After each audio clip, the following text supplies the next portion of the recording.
Should we crack on? Yes, crack on. So, yeah, really good afternoon to everybody. Before we do introductions, just thought it'd be interesting just to do a show of hands. First of all, who's glad it's Friday? Yes, mostly, that's great. How many software engineers have we got in the room? That's good news. Okay. How many testers? How many software engineers that also like to do testing? Yeah, see a whoop there. Any data engineers? UX? Oh, there was a data engineer just walking in. Are they always late? Yeah, oh, Sean, these two are terrible. Sorry. Any recruitment people? Yes, okay. So, can we got an idea of the populace of the room? Business analysts? Excellent. Not quite enough. Not quite enough, yeah. So Serge and I first did this talk to a community of business analysts in London. So what we've done is retailored it. That's why I asked you to show your hands. We retailored it for the community that's here at this wonderful conference. So my name is Jason Valentine. I'm a senior business analyst. I work for Aviva. I've been working on change projects probably for the last 20 years or so. Mainly over the last 8 years on a new platform that we built for selling protection products. So your classic life insurance products, broken buy journeys, that kind of stuff. And the reason for this talk really is that I got a sense over the last few years that these terms that are on the screen, which we'll go into more detail in the talk on, inception and discovery, are often muddled up. People are perhaps overusing the terms, misconstruing what the terms are. People that are working in these environments get a bit stuck in the weeds. So I thought it was a really good time to think about doing a talk on this and actually focus the talk more on attitudes and behaviours and mindsets as opposed to processes and tools.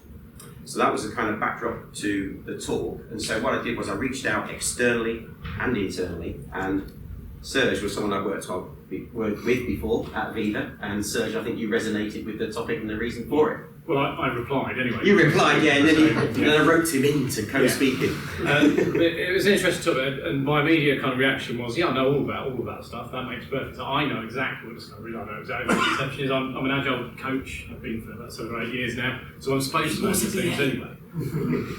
But the problem was when we started talking about it, I found actually I didn't really have a proper definition for these things at all. So I thought I knew this stuff and I should know this stuff, and actually I didn't. So actually the process of putting this together really kind of firmed up my kind of thoughts. So, questions at the end. We'll make sure we leave plenty of time. That's okay. But we want to make this talk as interactive as we can, which is where we're going to go to now. So you can see it's a bit of a mountain theme. You probably saw that from the advert. So we're going to start at the foot of the mountain and get an idea of the experience that's in the room today, all you wonderful people. So, by raising your hand, have you ever heard of these terms? That's good. That's a good number, excellent. Have you ever supported a discovery piece of work as you understand it, but the requirements and solution have already been completed and somebody's agreed a date for delivery? Okay, excellent. Have you ever been in an Inception workshop, Inception as you understand it at the moment, but there was a cast of thousands and you couldn't honestly say what they all did and why you're even in the room? Just one, that's good. And then, who here thinks that they're actually the same thing? No one does, that's great. Yeah. Thanks for having me. Right, I understand the drink star what's So, mountains. So as we were going through and trying to sort out our ideas on discovering Inception, we're talking generally about projects and kind of change work. What we tend to do as humans, I think, is start to make metaphors and analogies and start comparing things to other things.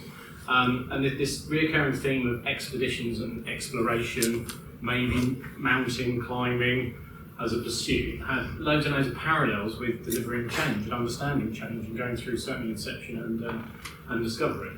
And we sort of found these parallels to be things like, well, our labels for things. So all of these things you could call a mountain. You could label them all mountains, but in reality they're very, very different things. They're different sizes, different locations. They're made of different things. There's some rock, some have got ice, some things have got soil. In terms of where they are, the environment they're actually in as well. So what's swirling around this mountain project is very, very changeable and very different. Some's dry and arid, some's kind of wet and humid. Also, the experience we have of of the mountain, of the expedition we're going to go on, what do we know about it already? So we've not gone up yet, but what do we know currently, and who's been there before? We can see here, someone's left some documentation behind. But as is the challenge with documentation that's been inherited from somewhere else, do we understand it? Is it useful? Is it in date? Is it in a language we even understand? Possibly, possibly not. In other cases, we can see that someone's definitely been here before and they've left behind some quite useful tooling for us to maybe try again. And what we found was there was just such a wide range of experience when it comes to delivering a piece of change on a project, and such a wide range of environments when it comes to going through inception and discovery, to try and treat them all as the same thing. You just need to go through the numbers again. It feels like something to say. Thanks, Serge. So, thought I'd talk about some of the mountains that, in inverted commas, that I've climbed on the platform that I mentioned earlier. So, in this scene here, very much at the start of doing the platform, it was a lot of disparate teams working in silos. You've probably seen that before. So you've got your clusters of IT people, business people, all in their little pockets, doing their own documentation, not necessarily collaborating and sharing stuff. We still got things done, but it felt somehow disconnected. So a little bit like the keynote this morning, where one person passes that piece to the next person to the next person. Whereas this one here felt a lot more collaborative. So this was another piece of work we did on the platform, and it was actually founded on some hypotheses that we actually went out and tested, got some customer feedback. We were actually co-creating solutions together, so it just felt more collaborative. And then we moved up to this one here, which was again a spin-off from the platform, doing some quite edgy products. It was something, as Aviva, something that we're getting better at, but it was actually launching to market some quite groundbreaking products, and actually working in a team that were making fast, rapid decisions, a lot more joined up, and getting stuff to market quickly, and then building on it incrementally. And this one was a very interesting mountain because we were working in partnership with a major retail bank. So they're actually selling our products as Aviva they're selling our products on their behalf, if you like, on their own websites. So there's a lot of liaison there with their IT people to understand how we actually integrate this platform with other IT solutions that are not our proprietary systems. So just a real variation there of different sort of feelings across, working in those different mountainous territories. So the kind of thing that kind of emerges from this and our kind of learning that we're sharing with you is that taking the mountaineering and saying, okay, we've climbed mountains before, but not this one. We've done projects before, we have some experience, but we've not done this before, because by definition, the piece of change is going to be mostly kind of a new thing. You're not working in a factory, you're producing something for the first time. So we're now going to explore this idea of, well, how do you kind of cope with that? How do you've got a load of experience and a load of things that you do very well in this environment, yet there's a load of new stuff as well. So is there two different approaches, is what we're going to carry out. So we're going to go through Basecamp now. I can't remember who's going to speak, it might be you. And we're going to start unpacking some of these terms anyway, and some of these characteristics and some of these concepts. What we're not going to be doing is going deep into process though. What we're not going to be doing is kind of presenting lots of frameworks for this is what the BA does, this is what the product owner does, this is what the dev does. We're going to be talking far more about a choice of attitudes, a choice of mindset, a choice of behaviours perhaps. Not too much theory on a Friday afternoon. We're not going to be talking about product, so when we're talking about discovery and inception, quite a lot of the time, most of the time in fact, you're talking about the thing you're going to be doing, the thing you're going to be launching, the product, the feature. You're talking about those kind of things. What sometimes gets a little bit forgotten about in the excitement of doing something new is the ways of working element, the kind of team element, the how we interact with each other element. And that's really what we're going to be talking about at Level Mindset today. So we're going to be using this term appropriate attitude or mindset for discovery and inception. So if something to be appropriate means there's an intelligent choice that needs to be made. One thing we found that came out absolutely loud and clear, you don't seem to have it in this group, you seem to feel like you understand what inception and discovery means, is the use of labelling and language within a group of people. And the problem we found is that there's not a shared understanding of that language. As an individual, you may feel that you understand. I know what discovery means, I know what inception. but is it the same as yourself? Is it the same as yourself? So trying to get that unified understanding was a big problem. So just highlighting the importance of common language. So we're going to start off by presenting a definition of what we think discovery is and what we think inception is. And hopefully at the end of it, you'll at least understand the concept that we're talking about, even if you might label it slightly differently. So we've shamelessly stolen this from ThoughtWorks because they're quite good. So we're not going to try and reinvent things. And this is their definition of discovery. The discovery stage should deliver just enough qualitative and quantitative data to have confidence that we understand the customer opportunity. Okay. Discovery stage should deliver just enough qualitative and quantitative data to have confidence that we understand the customer opportunity. So what I take from that is, this is about learning. No one's mentioning anything about processes here. We're just talking about learning. So if we feel like we need to learn something, it's almost like there's something we don't know to start off with. And we're putting ourselves in a state of mind where we're kind of open to some information coming in that will hopefully allow us to make a decision. Okay, so try and hold that thought in your head. They also have a definition for inception. Inception is a collaboration of key stakeholders, including, but not only, most of the delivery team, to gain a shared understanding of vision, value, and approach. Now this one is all of a sudden talking about processes and ways of working and how we're going to interact with each other and what does our work look like. I'm imagining agreeing things like artifacts and where things are being stored and how often we're going to kind of get in touch with each other. And that's really different. That's two completely different things, and yet quite often we find that these terms are interchanged. So whatever you have in your head as the right label for those two concepts, as long as you understand that they are two different concepts, I think that's probably the most important thing. And the reason we're kind of highlighting this is how they interact together.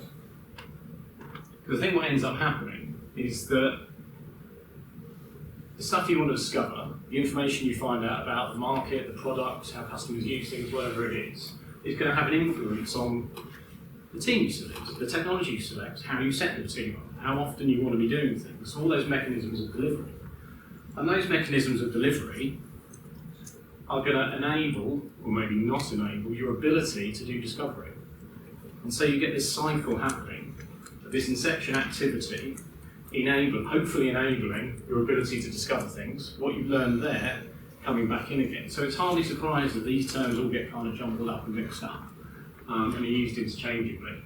However, if they are discrete things, that suggests that we need to treat them in different ways. I think what I've seen in certainly my experience with Inception, a similar one, is that sometimes they can be treated kind of the same. It's all the same sort of thing. But there's a real problem with that. If you start assuming that things in this discovery space can be known from day one, for example.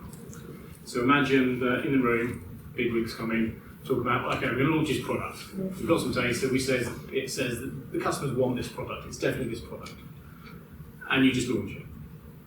And that's it, finished now, we've done, we've launched the product, we don't look back. There's no sense of it's a hypothesis, and actually we might find out customers don't want it. Or we might find out that there's some nuance that we've kind of misunderstood. We might learn something else, which means we'll have to adapt our product. So comparing those two states of mind, I know what our customers want, just launch it, compared to we are open to the idea of getting customer feedback and changing around what we hear about. So if you change those attitudes and apply them to the wrong thing, you could get into all sorts of trouble. And Jason's going to share a story now, so I hope you're all sitting comfortably. We do need the Jack and Ori theme tune, I'm not sure what it is, but... Shall I sit down to read? Right, so yeah, another inspiration for this talk was attempt to climb Everest in 1922. So this is just an extract from the story that illustrates some of the points that Serge just made. So, in 1913, ignoring the protest of villagers, Noel pressed on towards the high pass called the Langoular, which according to Sarat Chandra Das's map would provide him with his first view of Everest. When he reached the top, the sky was bright and clear, and directly in front of him there was a series of striking looking peaks covered in snow. Noel had never seen anything so spectacular or dramatic, but there was a problem. The mountains in front of him were, he estimated, around 23,000 feet high, a full 6,000 feet lower than Everest. Had he misread Darcy's map? So the point here is that there was a map, but it was quite old. It was actually preceded this particular exploration, if you like, by over 20 years. 1880, I believe, the map was actually done. So moving on to the next slide, if you could just advance, please, Serge. So then, gradually, the view changed. A wall of cloud behind the first range broke up and dissipated, revealing a much higher mountain behind. Noel checked his compass. It was Everest, a glittering spire, top of rock, fluted with snow. However, it was one of the best moments and the worst. Noel had entered the tiny pantheon of Europeans who had come anywhere close to the world's highest mountain, but in doing so, he had discovered that Darcy's map was incorrect. The mountain range in the foreground had not been included. There was no direct approach to Everest from the east, and any mountaineer who wanted to make an attempt would first have to cross the formidable chain of peaks directly in front of him. So this is sort of emphasising the fact that they perhaps thought that this map was a piece of fact, like that persistent documentation that Serge alluded to earlier. Actually, when they got close, it wasn't. It was flaky, it was just a sketch. So perhaps the people that were actually looking for the best route to climb Everest were treating this more like an Inception activity, when in fact it was a piece of discovery. Yeah, Anything you'd add to that, Serge? Yeah, so again, if they'd have treated that, I mean, if they'd have really gone to the next step and treated that map as absolutely gospel, they wouldn't have sent anyone out in the first place. If they'd have treated it absolutely as complete fact, they would have all assembled the whole team, all the equipment, all based on what their understanding was. They would all rocks up there, clouds were cleared, oh, there's another mountain range. We didn't realise that that was it. So it's about understanding what is something that can be kind of baseline to allow you to make some progress. At the same time, and this is the real tricky bit, I think, also keeping in your head that idea that this could change and we might have to adapt to it. So how do you go about doing that, sir? Just with that in mind, does one ever really leave the discovery phase? That's a great question. That's a great question. We will get these. We'll come That to will be stuff answered. Yeah. But again, so there's this duality thing that's going on in people's heads anyway. I think that's something that we are using as an explanation as to why some of this stuff is a little bit confusing. So how do you apply this then? So we've now got this idea that you've got kind of discovery mindset and you've got an inception mindset. There's loads of stuff you need to do. This isn't an exhaustive list by any stretch. And we had it in our head, well, this was my thought, well, all we'll do, we'll sort this stuff out into discovery stuff that you need to be kind of open-minded about, and a load of other stuff that you can baseline on day one. That's all we need to do. So we tried to put it into a thing. And then we kind of went, oh, that doesn't really work, does it? Because, I mean, if you think things like backlog, yes, you might have one on day one, but that always changes, doesn't it? That emerges as well. You can't. So yes, we can baseline it, but we need to recognise it's going to change. So it's like, so this model doesn't work. So we're actually into this weird pill thing, where we take our example of the backlog again, and actually there's two aspects to it. You've got this inception type aspect where you do actually have to baseline something, don't you? I mean, you must have all experienced that feeling of when will these requirements ever stop coming in? When will you actually settle on something for us to build? So you do need to baseline it, to be able to put something out there. But then when the feedback comes in, we need to be open to the idea that this backlog is going to change. So again, you've got these two things going on in your head at the same time. You're only a human. The Dr. Was it Wallace earlier? The keynote Yes. talking about the 1.3 kilograms of jelly, and how it's not a computer. It's not great at multitasking. She mentioned Daniel Kahneman's work as well. So this idea that you're having to kind of flip between these mindsets and have to do that intelligently is actually quite hard work. And again, it explains why we get in the weeds a little bit of what we do. Should we take another example? Perhaps could be team makeup. So yes, we want to get a team together based on what we think we're going to build. Quite a lot of that will be defined, but actually we've got to be open to that changing as well. So you need to baseline something, but you need to be open to the idea it's going to change. The anti-pattern for this, perhaps, is a plan, and this is where you get the stereotype, or the archetype, stereotype actually, of a project manager who'll go to you, well, we agreed this plan back in January. You need to stick to the plan. So that kind of thinking is locking everything into this right-hand side. Everything can be predetermined, everything can be analysed, everything can be decided up front. Whereas actually in reality, there's quite a lot of discovery to be done still. Are you going to do these? Or shall I do these? I'll do these then. Right, so we've got some outcomes to talk about, again, not exhaustive. So these are kind of tips really.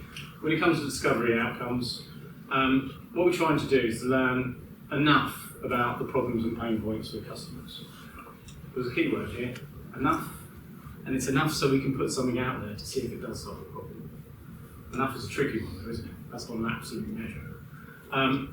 You might want to find out if the technology is likely to work. So rather than doing a big RFP thing that we do in the Viva, lock it all down, sign the contracts, hand the money over, can we use this mindset to maybe do a few prototypes? Perhaps we could work together if we're outsourcing something on a little project, just to see if we can work together, see if the technology does do it, what we want it to do. We might have identified some solution options. So again, this isn't about locking everything down, it's about learning something, learning enough to be able to go out and put it into practice. And it's all about reducing the risk levels really, to an acceptable level where taking action is the preferable thing rather than taking no action. Inception outcomes. So this is the stuff that we do want to be kind of baselining. So we want to have a shared understanding of our project vision, goals, and high-level solution. We need to understand why we're doing it. Definitely need that on day one. You need to understand the why on day one. That's not something that should be emerging to a great degree as you go through. We definitely want to baseline our ways of working and our continuous improvement practices. So have something that actually functions on day one. Allow it to emerge and change and adapt it. But you need something function. Everybody needs to know where they should be on Monday and Tuesday. Everyone needs to know when we get together to talk about things. Everyone needs to know what that session means, what happens in planning, who needs to be invited. Everyone needs to know where our shared repositories, how we're doing our documentation, that sort of stuff. You can baseline, you can agree up front.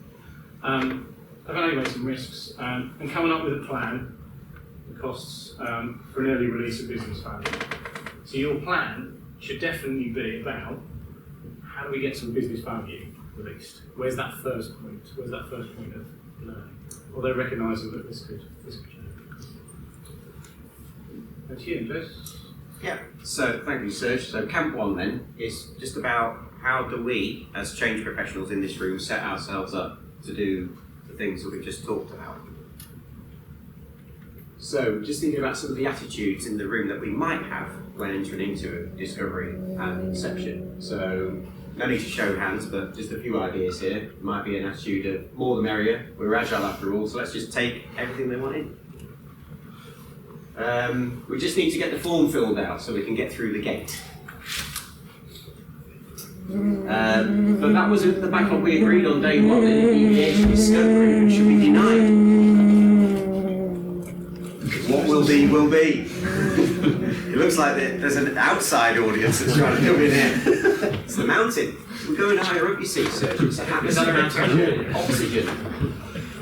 We need to nail the tasks needed, but names and hold them to account. Get the names and hold them to account. What we're trying to say here is all of these things might be the right attitudes and mindsets, but what we need is an intelligent, active selection of the right one at the right time that's appropriate to the mountain that we're on.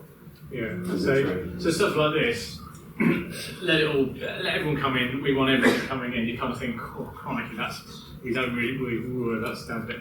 Well, actually, if you're in some sort of extreme innovation space where you've never gone in there before, actually getting absolutely everything on the table might be the right thing to do. But we're starting to talk about specific context, aren't we? So you're going to have to make a judgment on your context and have an intelligent kind of selection of your appropriate attitude. It might be that some of these things, more kind of formal processes, are required. They might be useful to you. But again, you've got to make that intelligent choice based on your particular context. So what we try to do is model these things, these mindsets that we've been starting to touch on in this talk. Credit here goes to a really great author called Teresa Torres. She's got loads of blogs and video TED Talks on the internet if you want to go and have a look, and a great book as well, which I thoroughly recommend. This model is courtesy of her, really. So we start at the top. So remember, we're in discovery here. So this is kind of that open-ended mindset, that kind of emergent, intangible stuff. Collaborative. So there's no C++ here, but there are models with lots of C's in. There you go. Right people interactions. Now people pay lip service to this collaboration because, it's important, and in discovery it's important to get the right people at the right time, but not too many, because you need to make fast, quick decisions and get stuff out there to learn from it. Yeah, even actually Dr. Ellis was talking about the same thing earlier, wasn't she? Actually, and there's so much research done about yes, you can have a collection of rock stars in your team, but actually how they collaborate, how they work together, and how they interact is just as important. And the other side of the coin is that sometimes that's not enough notice is taken. Absolutely. So that's collaborative.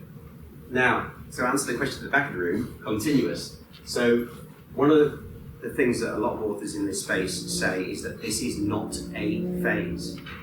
This is a continuous thing. This is something that we're always looking at. So think about the platform I was talking about. We're constantly getting feedback loops on what we've released to a number of different consumers, whether they be intermediaries, whether they be customers directly, or whether they be to the retail bank. We're continually learning stuff and improving on it. So your discovery is never done.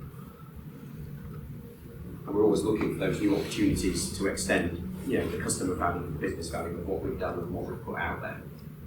And then curiosity. So as a business analyst like me, this kind of comes natural. I'm sure just a lot of you, it's having that open-mindedness, that curiosity of what could happen, what's the hypothesis, and it's also that mindset of failure is actually a good thing. So you actually learn more.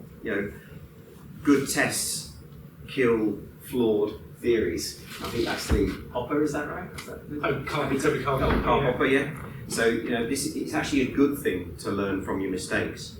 Yeah. And this is back to the point which Serge was mentioning earlier about getting stuff out there quickly rather than trying to polish it and then put it out there before the feedback loops start. I think there's some courage attached to curiosity as well. So again, Dr. Ellis from earlier, we're going to steal all her stuff. She stole all of that Jez chat previously, so we're going to get back again. It's good to mention the keynote, Serge. Yes, that's right. We're just trying to, it's all about what reflective glory, isn't it? So the curiosity thing, because sometimes your attachment to the thing that you've built could be a bit of a barrier to that. Imagine that you actually don't want to know that your idea didn't work. That's not comfortable for me. I really like my thing. I worked really hard on it.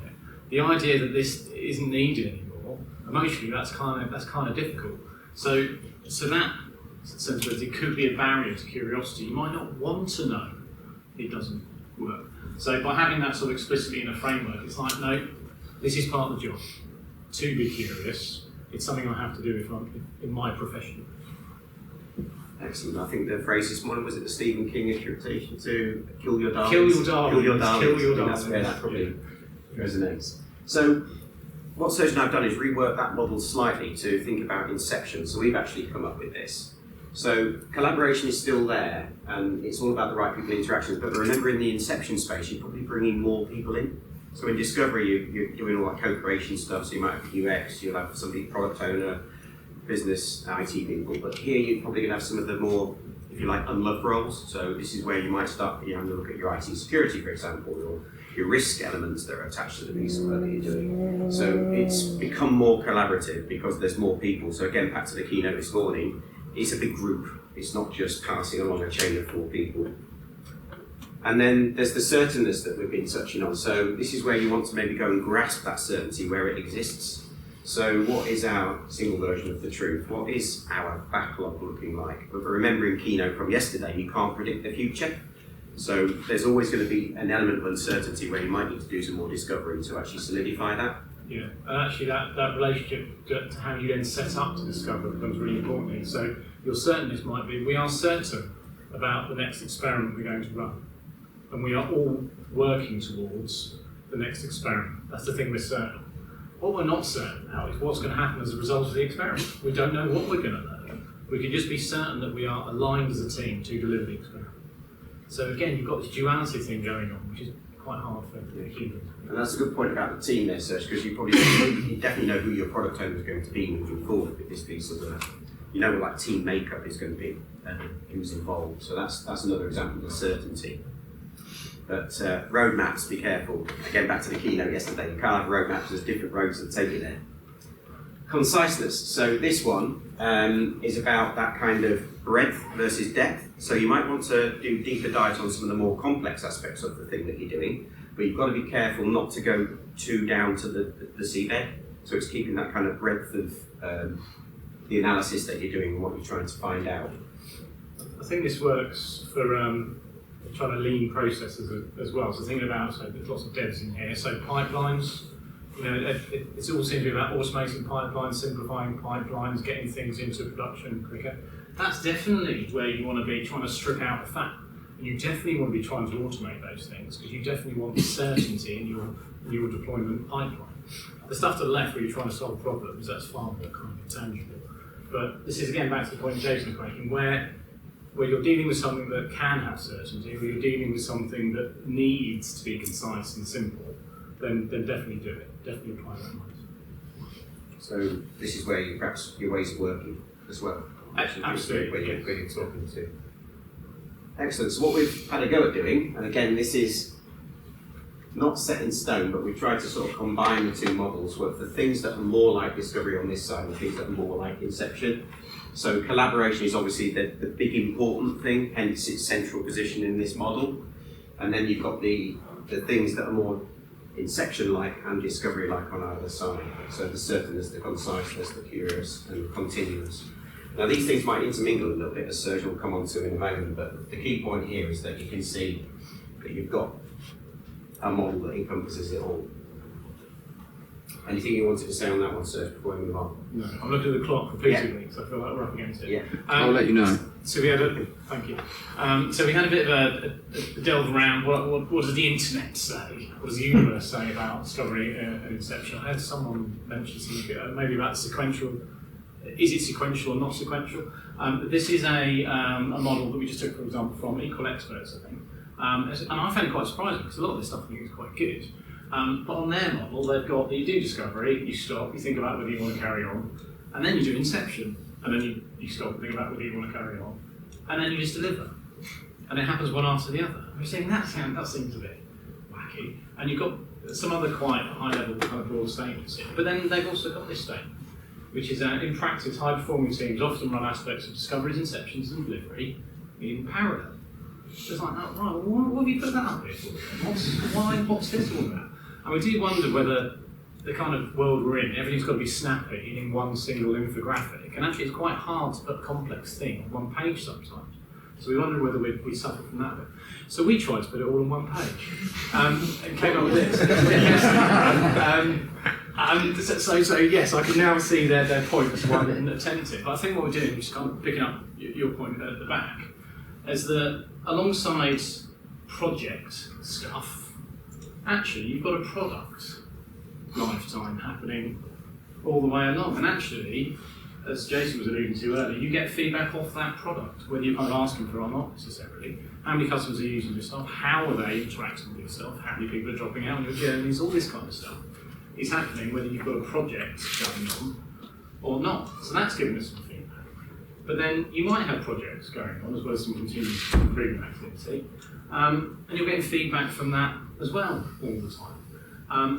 And that's reasonably long-lived as well, I think. The thing that's not long-lived is the inception activity. That tends to be something that's punctuations during the lifetime, where you're starting to set some mechanisms up. I'm not saying there's no continuous improvement to be done with your ways of working. I think there does need to be. But if you're kicking something off in a major way, the team's got a new product to work on, or you're kind of, jackknifing towards some other, towards some other thing, then an inception is a really good thing to do, just to bolster everyone's understanding of how we're going to work together on this thing. So broadly, we're suggesting that discovery is actually a continuous activity. I should have got my glasses now. That must be a joke or something going on with it. But Inception is fine. These should be punctuated activities that have an actual lifetime. They start and they stop, whereas discovery is continuous. hypothesis. We're going to rattle through some anti-patterns now. Now, an anti-pattern, very coach type term for something that's a bit of a bad smell or a warning sign, something that looks a bit kind of picky practice, not quite right. Do you want to whiz through this first one? Yeah, so the point here is that in the tool chest over on this side, there's lots of things that we could be analysing. But it's doing that analysis that's of value in the context of the environment that you're in, so whether you're in discovery or inception. So you could actually be doing lots of some of these things, so in the analysis space, you could be doing this pestle and swap type stuff about your strategy and the terrain you're in, but what is the value of doing all of that at that point in time? So the point that this is making is you can end up with lots of stuff on your rucksack, on your back, all these different bits of equipment, but actually the value of filling out more and more templates is not actually giving you the value. So what you want to be doing is doing more analysis on those things, and when the things are more concrete, then you can go and actually document what you found. Once you've analysed it, you've analysed it. It doesn't matter if you use 7, 12, 24, 38 different tools and practices. You've got to move on at some point and actually put something in front of the customer, get some feedback, and then go again. But it's a real challenge, isn't it, knowing when to stop in this inception phase and just move through it. I think this is yours, Simon. We've got a number of anti-patterns up here. Do you want to pick out your... We'll pick one. My favourite is probably this I'll one. pick one. So the hippo effect, highest paid person's opinion counts. So CEO in our organisation formally has said we must capture mobile telephone number for every single one of our customers that transact with us. Why? So that can be quite demoralising if you're being told to do something but actually don't know the reason why you're doing it. So that's one of the things to look out for. And back to one of the keynotes this morning, calling those things out. So where you're hearing stuff that's going on in the team and it doesn't feel right, say so. Yeah. So that comes under that discovery bit. Well, let's try and learn if that actually is the case. Good hypothesis, boss. Thanks for that. But we're not going to cast it in stone. We're going to do some experiments and try and do that. Here's a few others. Really at leisure. I like this one. Are we spending too much time? Is our current activity reducing risk? There's this phenomenon called Inception drift, where you seem to be in a project that is forever in inception. You never kind of get out of it. You're still setting up things. You're still not quite there and ready for delivery. This is all about that point where the risk of doing nothing is now higher than the risk of doing something. When you start off, it's the other way around. If we just go into it now, we don't know enough, it's too risky. Eventually those things will come and they will pass each other. Now it's at that point we should be putting something in front of the customer, we should be launching something, or doing some prototyping, or getting some feedback. But that's quite brave, isn't it, when you've just gone past that point? And actually it's quite a subjective thing as well.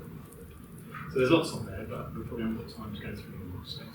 So quick recap where we've been. So we unpacked the terms, the characteristics, the concepts. In base camp 1, we then talked about how we set ourselves up, so those attitudes. We then talked through some of the practicalities, missteps and pitfalls and the smells, and then finally we're on to the summary. So we'll take this one at a time. So Serge? So understand the difference between discovery and inception and those two different mind types. Look at those. So we talked about flow this morning at the keynote, so looking at how stuff is flowing through the team and what the interactions are. Be conscious of the mindset that you're applying and the behaviours you're applying as well. Make sure that you're thinking about it intelligently. It's an active choice to be certain about something, so an active choice to say, we need to discover this, we need to experiment. Where there is uncertainty, be prepared to discover through experiments, so hypothesis testing. And where there is certainty, grasp it and use it as a platform from which to work on. And I think, shall we just leave your quotes on the screen? Yeah. So I think that's probably So, George Mallory, greatest danger in life is not to take the adventure. So he was one of the chief explorers of that. And Enid Blyton, build your own adventure. So when you're actually going into these things like discovery and inception, think of it as an adventure and think about the mindsets and be the guardians of those mindsets that we talked about. Okay. Should we finish there? Yep. Just in time, thank you very much.